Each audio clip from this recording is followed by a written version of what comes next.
Welcome to World Have Your Say. Hi there, I'm Ros Atkins. Well, in the past few hours, we've heard from the British government, which says its fighter planes are ready within the next few hours to impose the no-fly zone that the UN is now supporting. But we've also heard from the Libyan government. It says it has introduced an immediate ceasefire. So to those of you watching World Have Your Say, do you think that that move by Colonel Gaddafi's government is enough for the British, the French and other governments to put their plans on hold? And if you're watching us in Libya, can you see evidence around you that that ceasefire has been introduced? You can get in touch on Twitter, Facebook, the blog, you can email us and you can call us. Let's get in the studio and get the conversation underway.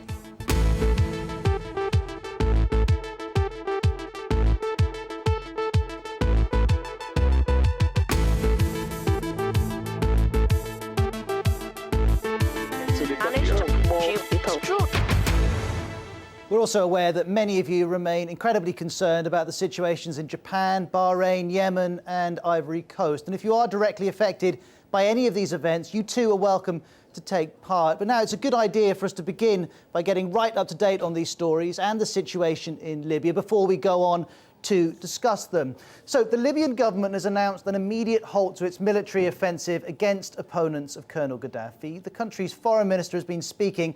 He went on state television to say that the action was being taken to protect civilians in line with the UN resolution. الفوري لإطلاق النار ولجميع العمليات العسكرية. Therefore, Libya has decided an immediate ceasefire and the stoppage of all military operations. Well, yesterday, as you're likely to have seen, the UN Security Council authorised military measures, including a no-fly zone, to protect civilians from attacks by Colonel Gaddafi's forces. Now, despite this, overnight, Colonel Gaddafi's troops bombarded rebel forces around the towns of Ajdabiya and Benghazi. The resolution specifically authorises notifying member states to use all necessary measures to enforce a no-fly zone and to protect civilians and civilian-populated areas, including Benghazi. At Cabinet this morning, we agreed the UK will play its part. Our forces will join an international operation to enforce the resolution if Gaddafi fails to comply with its demand that he ends attacks on civilians. That was the British Prime Minister David Cameron. And breaking news just in, a state of emergency has been declared in Yemen. Earlier, armed men in plain clothes opened fire at anti-government protesters in the Yemeni capital, Sana'a.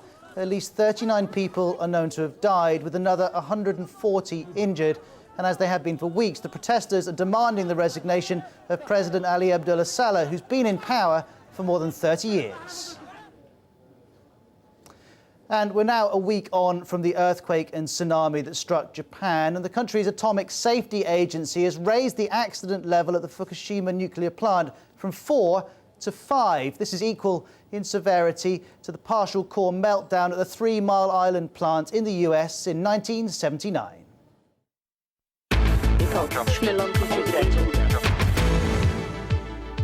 Well, let me introduce you to two guests to begin our conversation. We have Viktor Balagad, editor of the London edition of Kommersant, which is a very well-known Russian newspaper. And we also have Ahmed Rahal, who lives in London. He's a Libyan writer and journalist. Ahmed, let me start with you. We have this ceasefire called immediately by the Libyan government. Should the British and the French and other countries hold back their fighter jets? First thing, actually, I don't think that there is a ceasefire, you know. While Mr. Kosa, the foreign minister, talking about ceasefire, I mean, I am sure that there was on Misrata, you know, a heavy attack, you know. So he's killing civilians, he's using mercenaries over the building, killing them in the streets. The fire is still on in Misrata and Zintan. This is for sure. So I think Gaddafi now is using the time before the international attack on him. He's using every minute. He's still killing the people in the western side of Libya. Maybe on the eastern side in Benghazi, you know, as Saiful Islam said, his son, you know, he said that they will change their attitude, you know, against them. He said that there will be no any attack on them, but because, you know, he knows very well that the area there is monitored internationally. But I mean, around Tripoli, as I said, in Misrata and Zintan. Let me make a suggestion here. I know because it's happened in the past few weeks that people watch BBC World News all over Libya. So if you are watching in Libya now, do you see any evidence that a ceasefire has been introduced? Call us up on country code 44 2070 83 72 72. You can help us look at this story and see if the ceasefire has been introduced. Ahmed, you're sceptical about this. Let's bring in not just Victor, but also Alan Posner, who's a columnist with Die Welt newspaper, and he's joining us live from Berlin. Victor and Alan, maybe we could start with you, Alan. Tell us, do you think that this ceasefire is reason to pause? No, definitely not. I mean, as we just heard just now, you can't trust Gaddafi. He'll say anything. He'll lie. He'll cheat. The only way is now we've got the Security Council resolution, is to put the pressure on him and to hope that the forces of freedom will prevail. So you're sceptical, Ahmed's sceptical. I'm just seeing that Hillary Clinton, the US Secretary of State, saying it's not clear from her point of view whether the announcement of a ceasefire has been matched by action on the ground. So again, those of you watching in Libya can help us out here. Victor Balagad, are you also sceptical? Well, I can say so. The first thing, of course, it's we have to state that this ceasefire is probably the consequence of that UN resolution which was passed yesterday in Washington. Another reason, it's really difficult to judge. I think the whole situation in Libya is quite vague at the moment, and we just have to see and wait how all the events will evolve. Yeah. And as you're talking, Victor, we can see pictures of celebrations in Benghazi, and they really match an email that Priam has sent from India saying this ceasefire was inevitable. The intervention by the UN has hopefully given Libyans some hope. Well, certainly that's true of some people in Benghazi. And Michael is on Facebook, he's in Germany as well, saying the ceasefire shows that obviously actions speak louder than words. I mean, do you think that's true, that you have to reward the UN for taking decisive action? Sure, yeah. This is great, actually. I think this is a historical time now because of this, actually. You know, it's the first time for the Arab League, I mean, to ask, you know, the UN to take the decision, and then the decision being taken, you know, quickly after that. This is good. Let me tell you something personally. You know, last night, my mom phoned me from Tripoli. It was the first time for her to speak to me. Mm-hmm. She was very happy of that decision, actually, and everyone is optimistic about what will go on next couple of hours.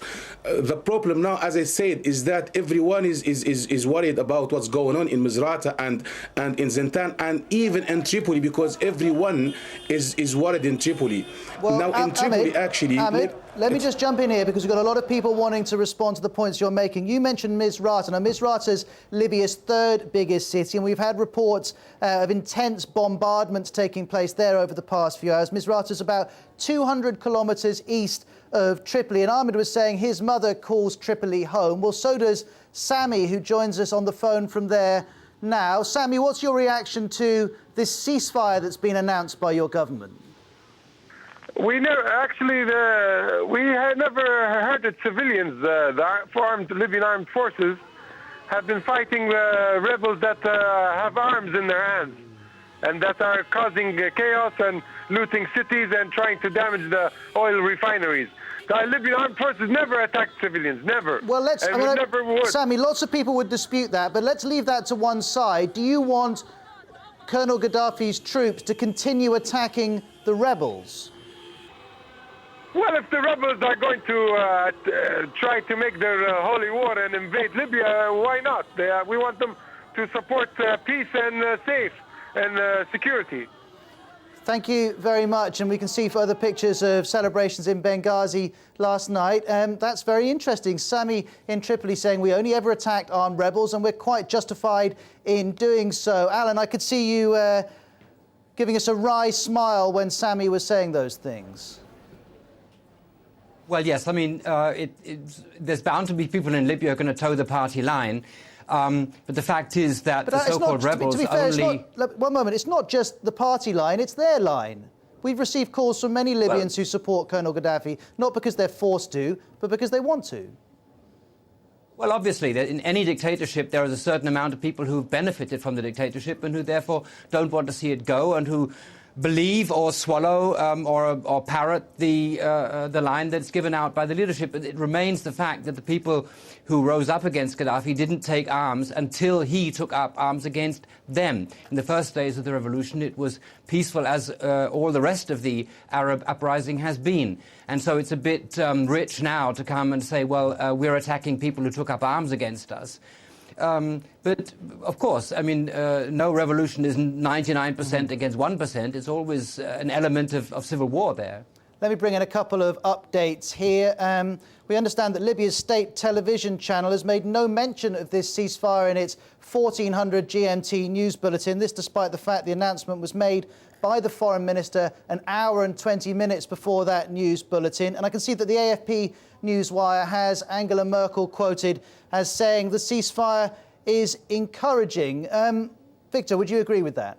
Well, the fact what you just said now, Rose, is that the ceasefire was not mentioned on the state television in Libya just tells us that this is just another move by the Libyan government, the current Libyan government. What they're trying to do is they're just trying to make very difficult for Western countries, if I can say so, to start any military action against the Gaddafi regime. And so I think that's just another move in a diplomatic game by Gaddafi. That's the reason why this ceasefire was announced for the West, but not for their own, not for the people of Libya. And as you're talking, Victor, we can see pictures of supporters of Colonel Gaddafi cheering him on, waving those green flags we've seen so much of over the past month. Now, Victor works for the Russian media. We have Alan, who works in the German media. Ahmed is a Libyan writer based in London. Let's bring in a fourth guest. Live with us from Cairo, Hesham Yusuf is the Chief of Staff to the Secretary General of the Arab League. Thank you very much for joining us, sir. It's a pleasure. Many of our viewers and our listeners here at the BBC are sceptical about this ceasefire. What can you tell us about what might be happening on the ground in Libya? Well, we have to wait and see, because it will be very clear on the ground how things evolve. So this is the right thing to do, to have a ceasefire. And we have to see whether this takes place or not. And it will become clear in the next few hours. But would you advise Britain, France and others considering enforcing this no-fly zone, would you advise them to pause until we do find out if the ceasefire has been introduced? Well, the no-fly zone will require a lot of preparation and discussion and coordination, and I think that this should continue until we are sure that civilians are no longer being harmed and that the ceasefire is really in place. Well, Hisham, as you're talking, I can tell you that Alan Posner from Die Welt is nodding his head. We're going to continue this conversation. And by the way, if you're watching and have questions or comments from Hisham Yusuf from the Arab League, he's going to be with us for a few minutes. So get to facebook.com/worldhaveyoursay and leave a comment there for him. I'll do my best to get you as many answers as I can. And Tara in America says, finally, the UN is doing what it was created to do. And Alexander's in Serbia posting on Facebook saying, this is very sad news. The US is now trying to make another Afghanistan or Iraq. We're going to pause for a couple of minutes, but do stay tuned because we're going to carry on the conversation here on World Have Your Say.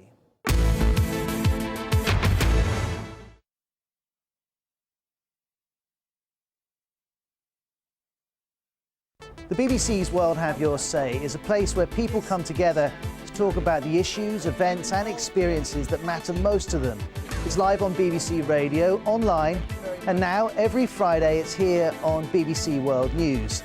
And while we may provide the platform, the issues that we discuss are the ones that you're already talking about. This isn't about us interviewing you, it's about you talking to people around the world. A lot of the power of the programme comes from, say, a taxi driver in Moscow being able to talk to a farmer in Uganda about the same subject. We've taken the programme around the world to many different places. South Africa during the World Cup, we were in Beijing during the Olympics, and we were in Haiti immediately after the earthquake. Foreign aids need to know that there has always been corruption in this country. Yeah. Make sure everything is distributed the right way. Right people. I'm hoping that World Have Your Say on the TV will recreate the atmosphere of the radio and the online site, a gathering together of people around the world to talk in a civilized atmosphere and share ideas and experiences. These guys are our brothers and sisters, and they have nowhere to go. They have made mistakes along the line in the past. We just have to forgive them. We want to make World Have Your Say as accessible as we possibly can, so we're not short of contact details. You can phone us up now. The number's country code 44 2070 83 72 72. Of course, we're on Facebook and Twitter as well. Our email is worldhaveyoursay@bbc.com, or you can text us from anywhere on country code 44 7786 20 60 80. And we know that some of those contact details aren't the snappiest, but don't worry, they're all at worldhaveyoursay.com. We're looking forward to hearing from you.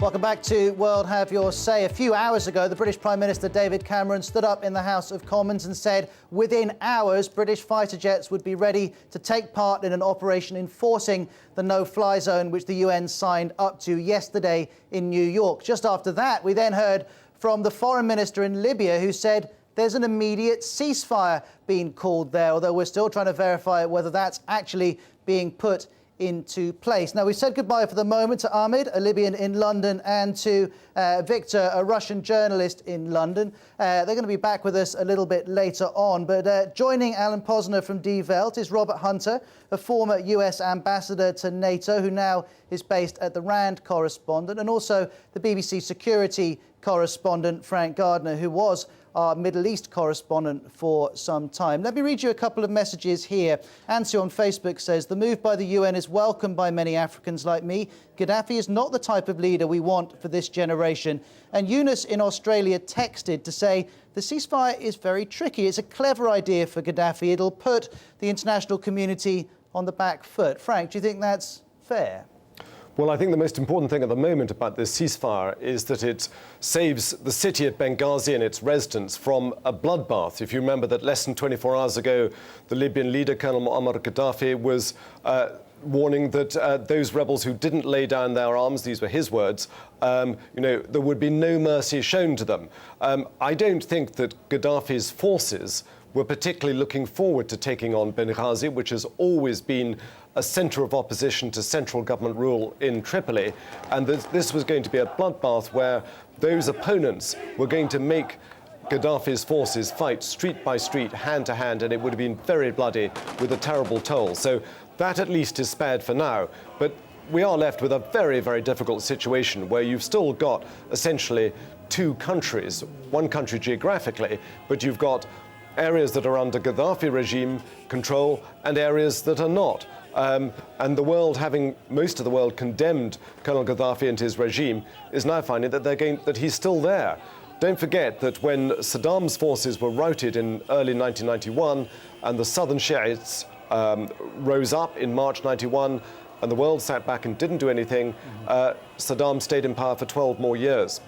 Frank, thank you very much indeed for those comments. And as Frank was talking, you're seeing footage of Benghazi last night after the UN resolution was passed. Ali's watching us in Pakistan saying, why wasn't a ceasefire offered to Libya before the resolution? Well, Ali, I think the option was always on the table. Colonel Gaddafi wasn't taking it up. And Stuart in Australia says Gaddafi's definitely buying time and delaying the inevitable invasion of Benghazi. Ali in Pakistan, Stuart in Australia, thank you very much indeed. Robert Hunter, I wonder whether you think the international community should now pause with this ceasefire that's been announced.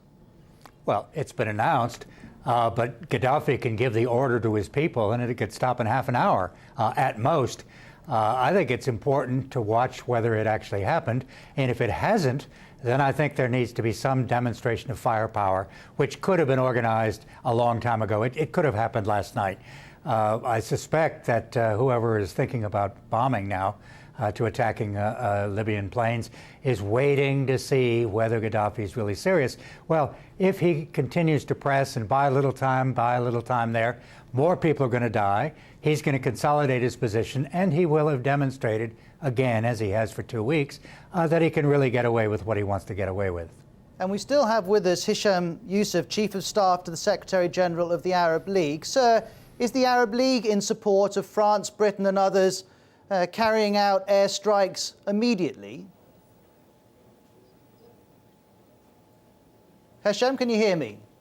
Sounds like that line is dropped off. We'll try and clear that up. In the meantime, speaking after Italy's foreign minister offered up its bases to those running the no-fly zone, defence minister in Italy says his country will only take part in a military coalition against Libya if its parliament votes in favour. And this is an email from Patricia in Texas who says, while I don't want to leave the Libyan rebels hung out to dry, I'm also not happy with the idea of the US invading yet another Muslim country. Robert Hunter, what's your response to that?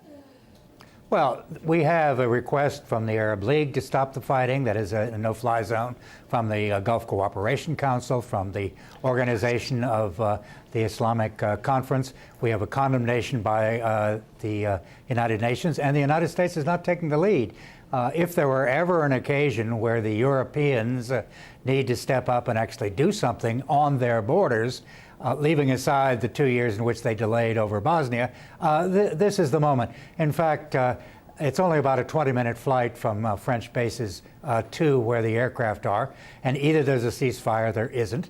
And if there isn't, then I think the West and the UN and everybody else needs to show they're serious. Otherwise, Gaddafi will have won.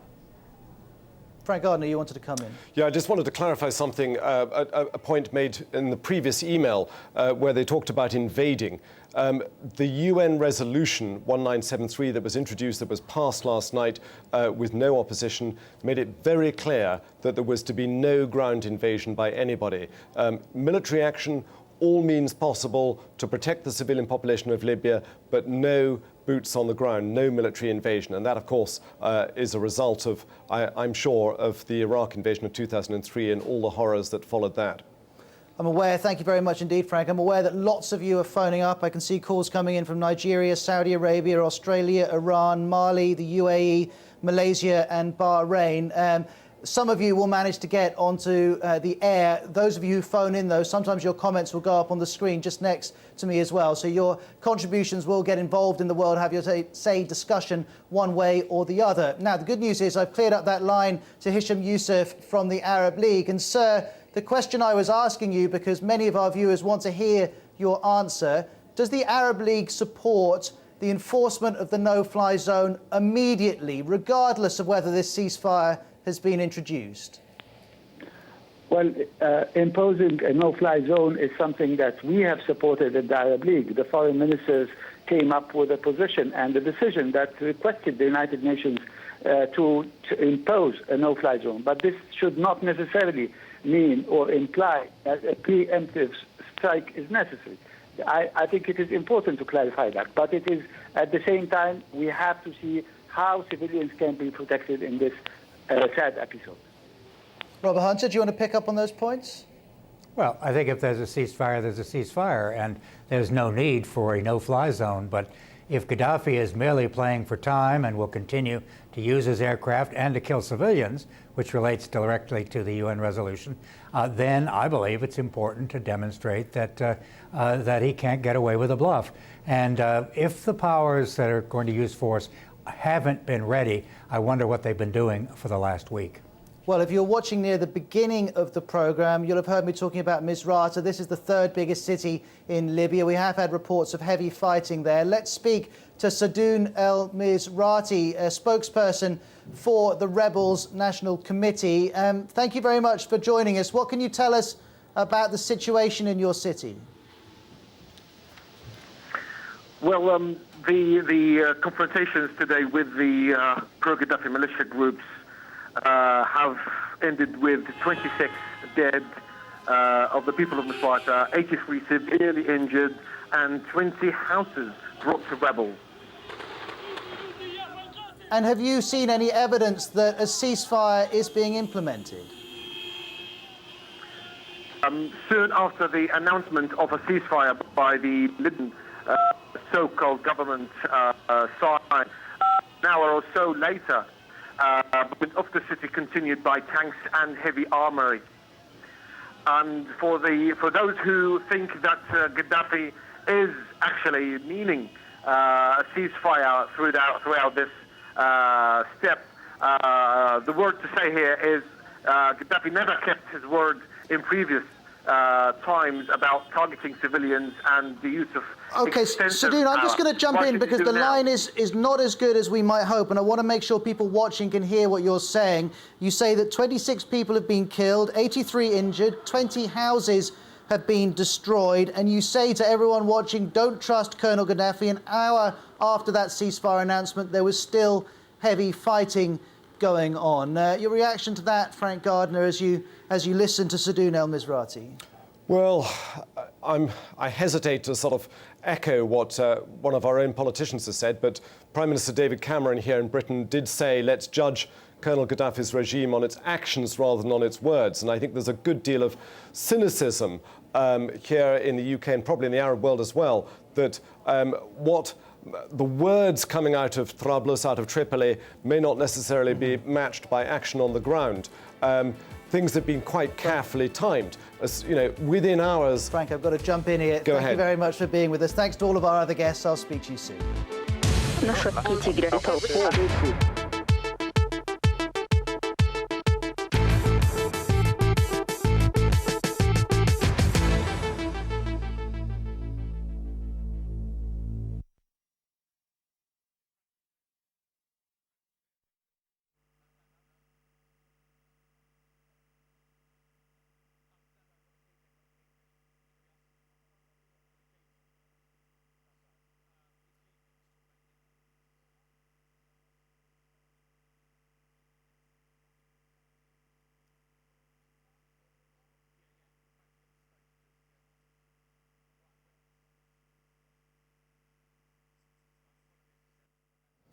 I'm Ros Atkins. Welcome to World Have Your Say. Well, thousands of you are reacting to the immediate ceasefire announced by the Libyan government. Do you think that should be enough for the UN to rethink its imminent military intervention?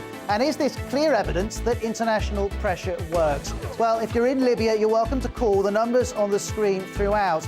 And if you're watching elsewhere in the world, of course, there's an open invitation to you to share your views and experiences.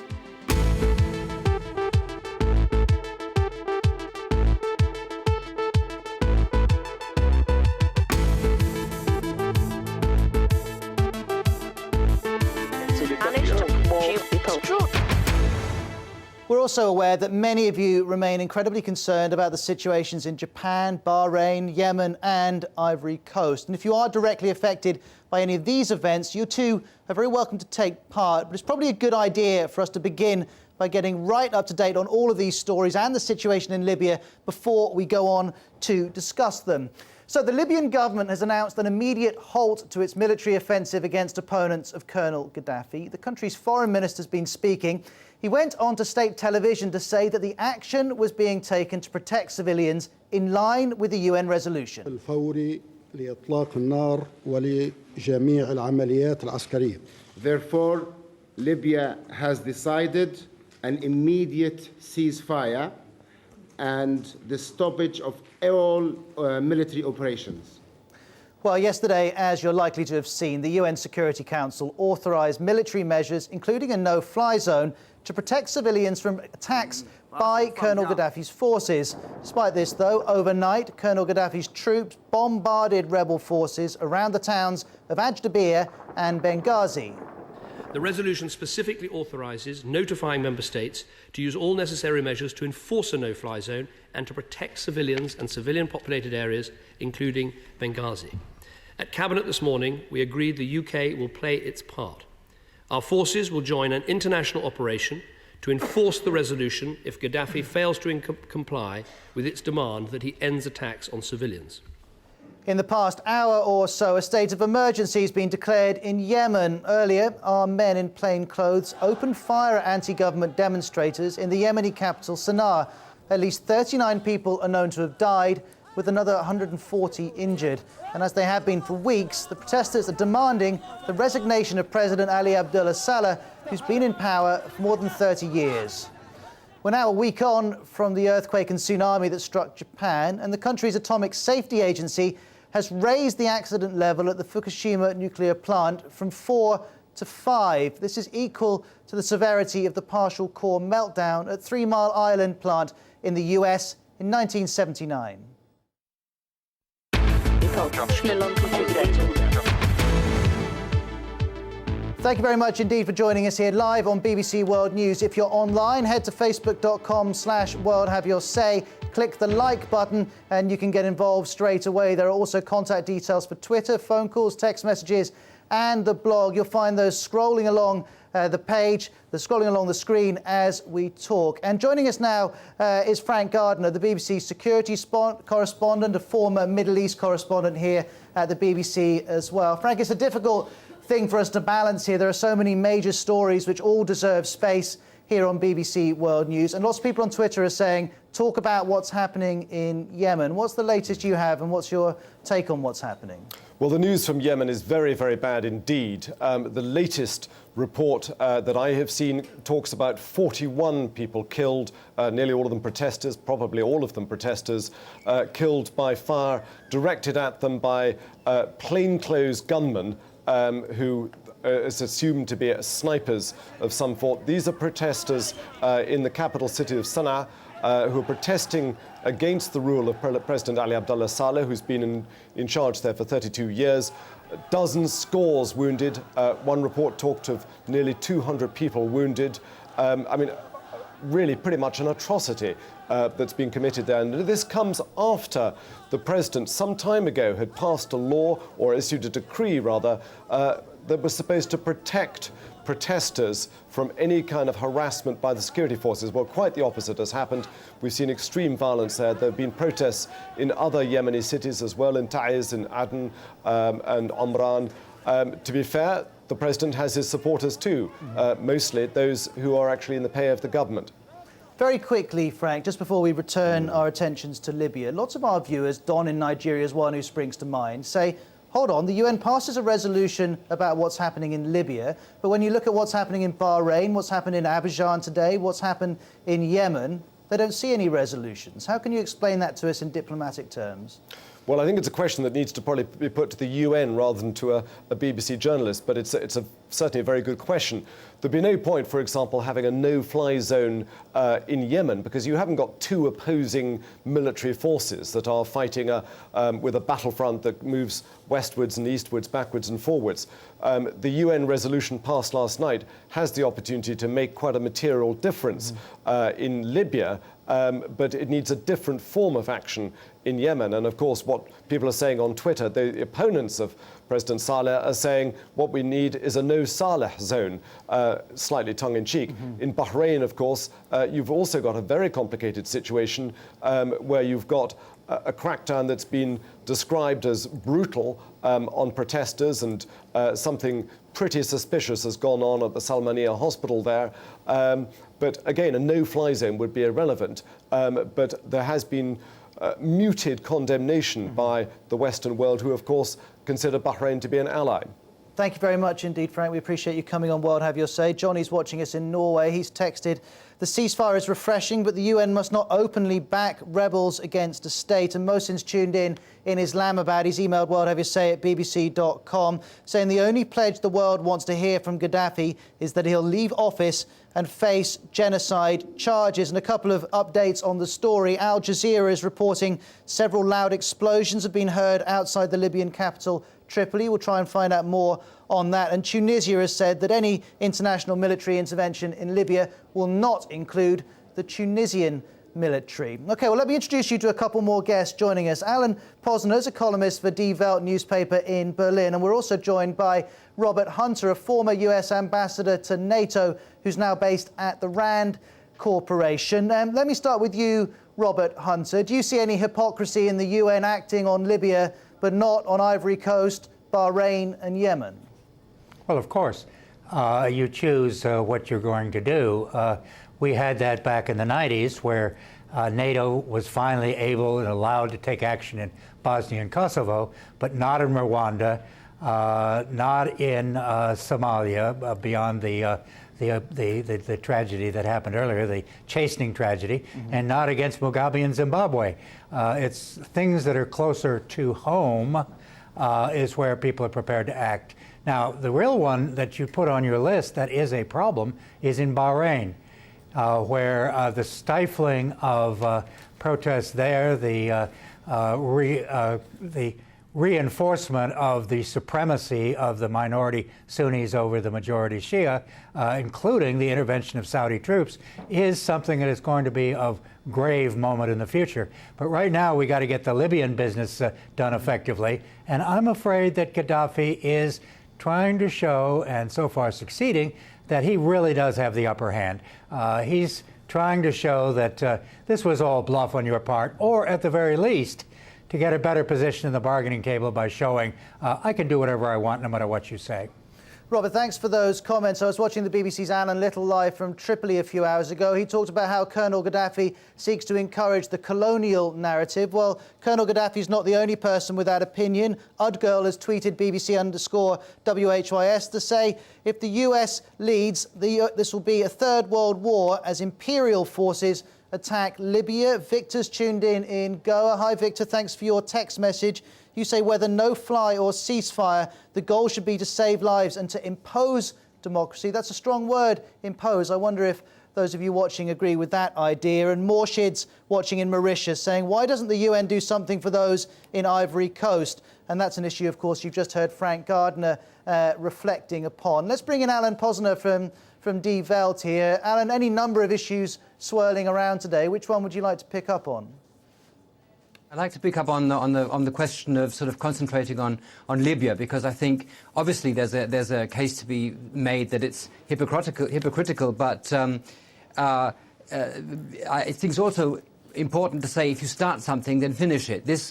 We were asked, the United Nations were asked by the Arab League and others and by the freedom fighters in Libya to proclaim and enforce a no-fly zone. So the United Nations Security Council has to act on that. Let's see that that's brought to a finish, and that will enhance the reputation of the United Nations, that they mean business when they say business. By simply passing resolutions and all and sundry, though it might satisfy sort of your moral feelings, it won't do anything to help people on the ground.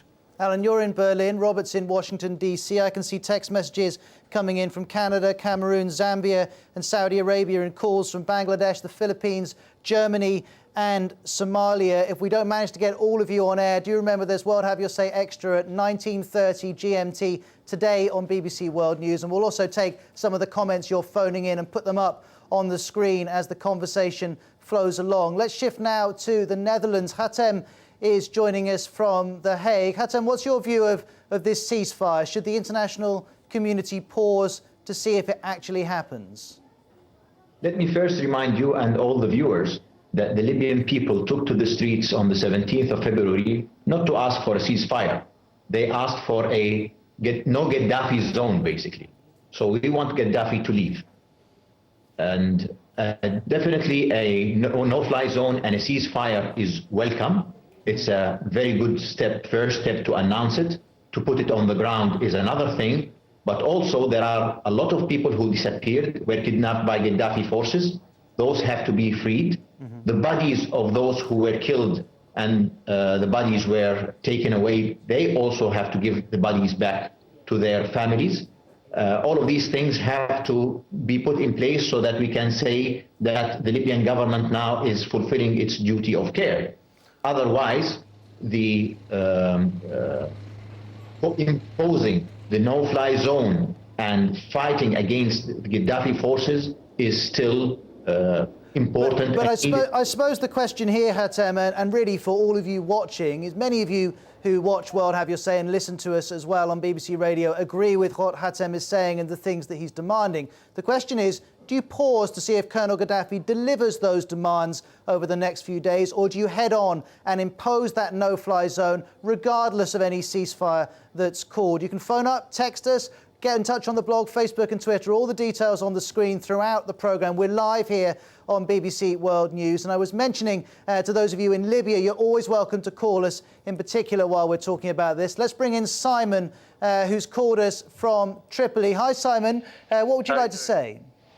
I'd just like to say I live in Tripoli and I've not experienced any trouble here. You keep reporting that there's food shortages and there's trouble going on, but I've not experienced anything. There's been roadblocks on the way to my work. I've not been stopped. No one's asked me any questions. There's no trouble whatsoever. But Simon, by the sounds of your voice, you're British, you're not Libyan, and maybe that explains what's happening to you. Yeah, I don't know. I'd like to pick up on what you said earlier about why does Britain and the US not do anything about any other troubles here? Why is it only Libya? Well, I tell you what, Simon, that's another issue. Why don't you stay on the phone? We've got to take a break here on BBC World News. Let's take that break, and then I promise I'll come back to you and we'll discuss that point in detail.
Hi all of you, I'm Ros Atkins. Thanks for your company today on World Have Your Say on BBC World News. Hassam in Sudan's just emailed, it's a shame not a single Arab nation is joining in to save the Libyan people. Hassam, I don't know if we know that's true at the moment. The makeup of a force which may enforce the no-fly zone is yet to be released. And Farida in Egypt texted us, the UN must continue the pressure on Libya and see it through to the end. Well, just before the break, we were speaking to Simon in Tripoli. And Simon, you wanted to address the criticisms or the accusation of hypocrisy that's being directed at Britain and at the UN. That's right. Yeah, I think Britain's never liked Colonel Gaddafi, and I think it's just an excuse to try and get him out of power. No.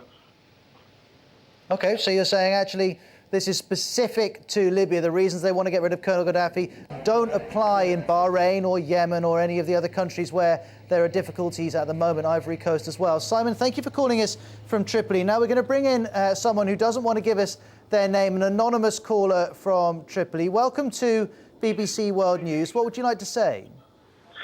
Yeah. We're listening, Anonymous.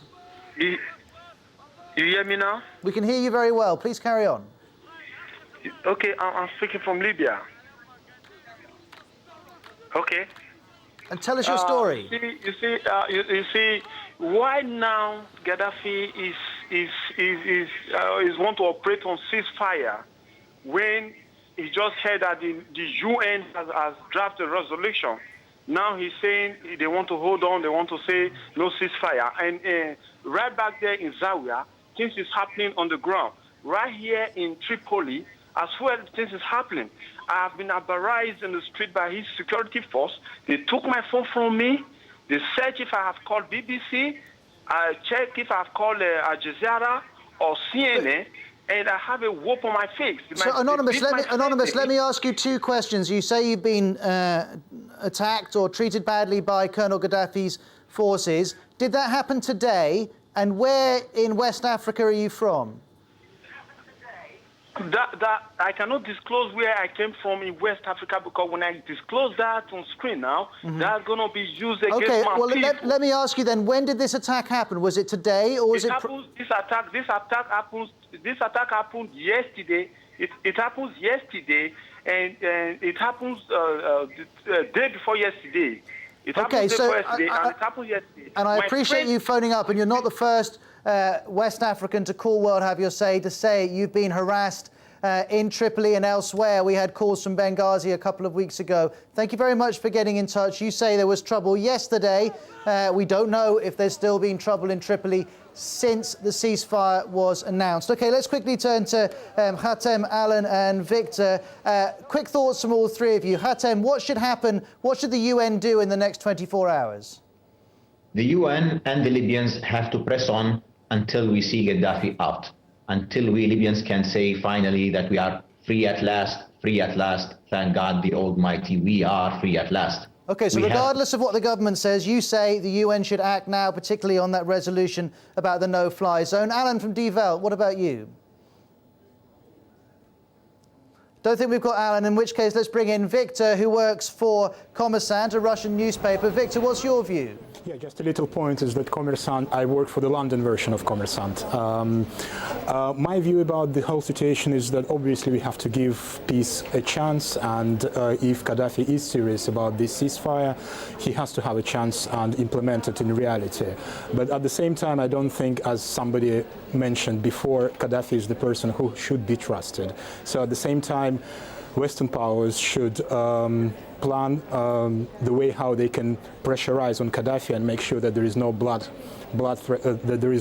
split in the country in this civil war. Victor, thank you very much. Thanks. Also, lots of calls coming in now from Sub-Saharan Africa, Senegal, Ghana, DR Congo, and Malawi. Those of you who have phoned up from Sub-Saharan Africa, we can always take your calls on World Have Your Say on the radio in a couple of hours' time too. A quick comment from you, Ahmed. The next 24 hours, should the UN militarily intervene? Actually, yes. You know, as long as it's from UN, you know, after UN resolution, yes. There is one point I have to say again. You're going to have to make it quickly, though, Ahmed. Yeah, I know. I understand this, actually. You know, it is very important to say that when we hear Gaddafi saying there are rebels in Libya, it is not rebels, it's people. When you say rebels, it means that there is a civil war. It's not a civil war. It is the people against Gaddafi. They don't want him again, you know. Well, we can worry about the semantics of it. Rebels does describe a group of people who are pushing against the people in power. So for the moment, that will do for us at the BBC, but we respect your opinion. Thanks to you. Thanks to everyone who's taken part. We'll be on BBC Radio in 2 hours. Back here with World Have Your Say Extra in 3.5.